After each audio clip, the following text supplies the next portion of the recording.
So in the education system, we rely very heavily on the use of a variety of data.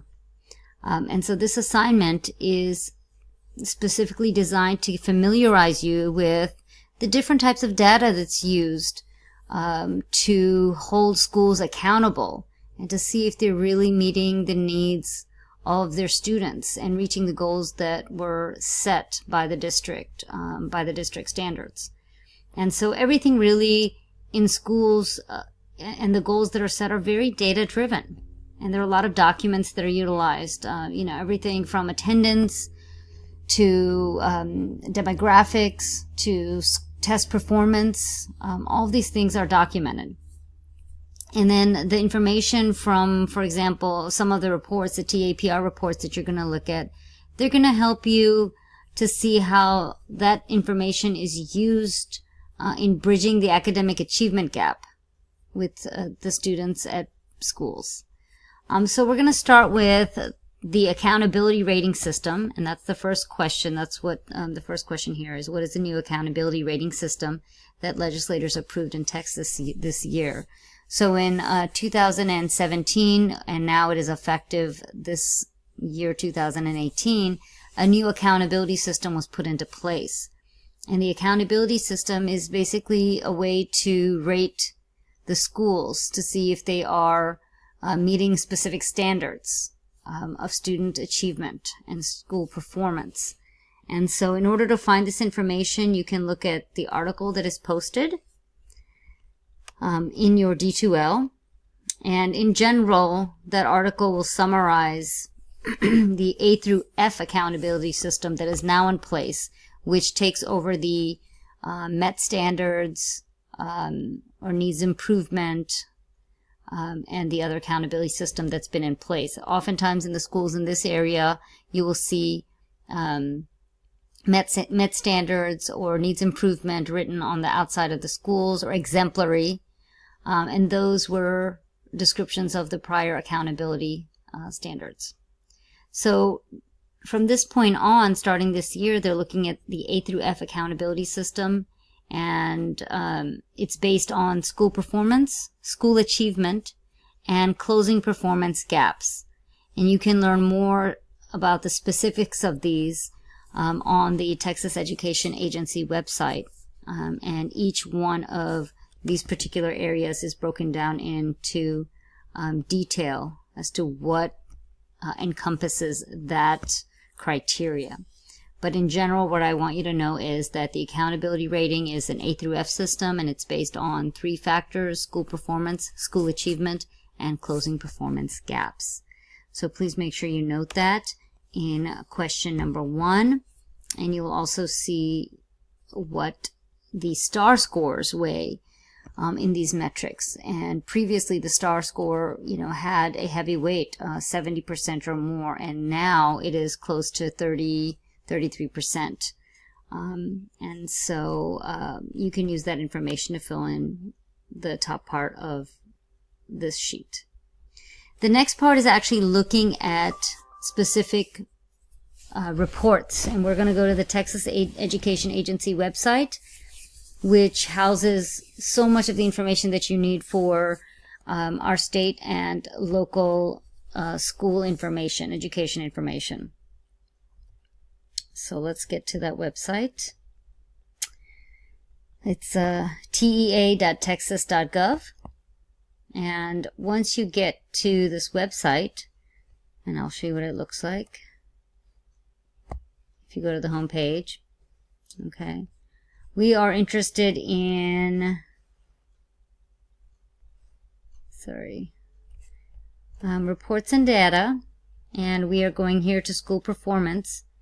And let me scroll down a bit. We are specifically looking at the TAPR reports, Texas Academic Performance Reports. And these were previously known as the Academic Excellence Indicator Systems, but we're looking at the most updated ones. Okay. And so what we're going to do is click on the TAPR reports and then go to the reports from 2016 to 2017. And then I want you to pick a specific campus that you have observed at or are going to be observing at, and let's look at their report. For this one, you have to actually type in the name of the campus. I'm going to choose Cy-Fair. You don't want to put in high school, elementary school, or the ISD because it doesn't show up. And so Cy-Fair High School in Cypress Fairbanks, it does show up. I'm going to view the report. So if you look at the beginning of this report, shares what the 2017 accountability rating was. So Cy-Fair High School met the standards based on the different domains that were evaluated. And it also has specific distinctions. Okay, and in terms of closing performance gaps, it was in the top 25%. Okay, as well as with post-secondary readiness. So that is a good thing. If we scroll further down, we've got, let's look at the different types of information we've got on here. So here you can see this is star testing, star percent information on the specific testing areas. How did they perform in terms of their grade level state-wise? How did they perform district-wise? How did they perform demographic-wise? Okay. And you should be able to see here which demographics scored in the highest percentages. We've got, Asians, and this is specific to English 1, but I think overall, if we look, they're performing quite at a higher level. And then individuals that may be considered 2 or more ACEs. Okay, we'd have to look in the specifics of what those 2 are. And so in terms of the lowest performing, what do you see here? If you look at the lowest performing, it looks like ELL learners and special education fall in the lower percentages. All right. And let's scroll down some more. So again, this is more star testing, all grade levels, all subjects. Okay, so what you want to think about is how valuable is the star information? What will schools do with this? What will teachers do with this data? What will districts do with this data? And so evaluating the purpose of collecting all this information is very, very important. All right. Okay, if we scroll down further, here's some more data. Attendance rates. Okay, and it's broken down by district, state, campus, demographics. Okay. We've got annual dropout rates. We've got over extended periods, like 5 years, 6 years, 4 years. How has the rate, what is the rate? And how has it improved? You can look at that by looking at these scores. So there's a lot of information here. You are going to be jotting down just a few pieces, like what can be found on this report and why is it important? Why would it be important to know how many college-ready graduates we have? All right. Why is it important to know who's completed 2 or more years of advanced placement or dual credit courses? Okay, and again here you've got the Asian population. You've got the lowest in special education and ELL. So what does that alone tell you? Right, it probably tells you that those are areas or those are individuals that need more attention and support in the schools. And so then schools can then shape goals to meet the needs of those particular students. If you look further, there's additional data, how many students are economically disadvantaged, what is the distribution of students by race and ethnicity, what is the breakdown in terms of types of disability, what is the mobility, how quickly are students moving from school to school, leaving the school, okay, which group tends to have more mobility. And so you want to really pick a couple of these and ask yourself why this information is important. What does this information show? Who is it important for? Who are going to be the stakeholders here?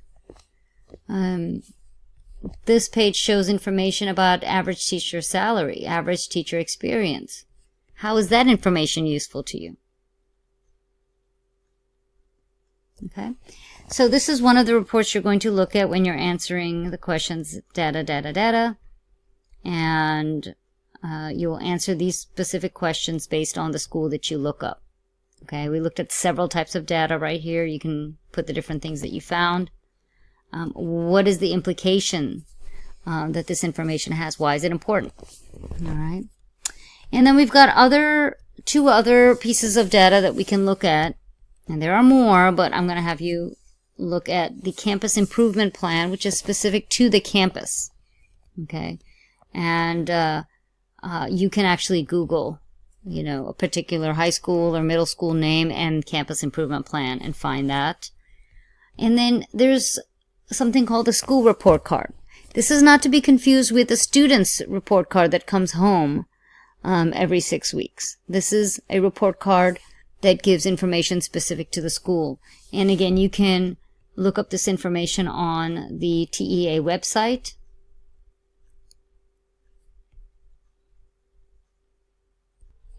So in the search engine, you can type in school report cards, and you'll get to this particular page. And again, 2016 and 2017 are the ones available right now, so you would look it up by campus. And since I am doing Sci-Fair as an example, that's what I type in. And here you go, you've got the school report card. And so this breaks down a lot of what you see on the TAPR report. And it gives sort of a summary of some of the most important relevant information. A lot of times this is used when people want to move to a particular area to look at the schools.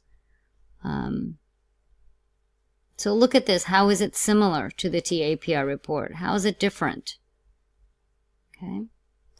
And that's how you can access the information that you need for this particular assignment. And the final question here, I'm asking you to go to a school website, and you can go to the same school that you're looking up. Find examples, or what we call artifacts, that gives an idea of how the school reaches out to diverse populations. How do they address the needs of diverse populations? Languages, genders, socioeconomic status, ethnicity, and disabilities. What's something that they do? And what's something the school is doing to help close the achievement gap between various groups of students? So in Sci-Fair, for example, we see that ELL learners and special needs students are not performing as well. What are they doing about it? Was there something evident on the campus improvement plan that demonstrates that a goal is being set to help bridge that gap? That's what I want you to write here. And these are two very, very important questions because it shows that you can analyze the data and then summarize what you've learned. Thank you.